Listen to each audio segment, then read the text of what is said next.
This is Kerry Cork. The nature of the next federal election is gradually taking shape. Being well in front in the polls, Labor have opted for the politics of the small ball, agreeing with the opponent as much as possible and announcing non-policies such as petrol and grocery price inquiries, housing summits and so on. All well and good, but we've seen the movie before. This is the Howard campaign of 1996. It will be interesting if the audience recognises the movie as a sequel and not an original, and create the environment that requires the ALP to put flesh on policy bones.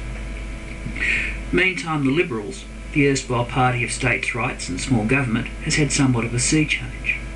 Responsibility for the Murray-Darling has been taken over in much the same manner as responsibility for industrial relations was seized.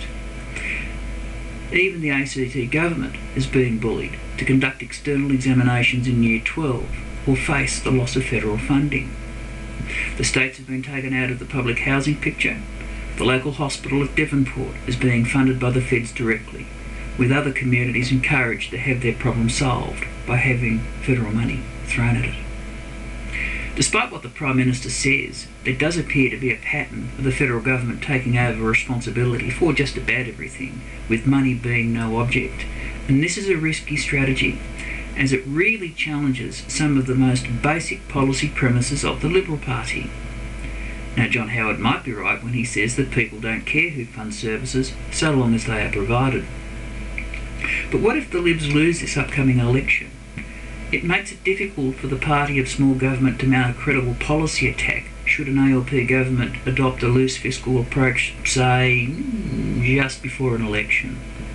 Also, it is difficult to see how the Liberal Party in opposition could argue against Labor choosing to end the blame game between the states and the feds by simply assuming responsibilities of the states.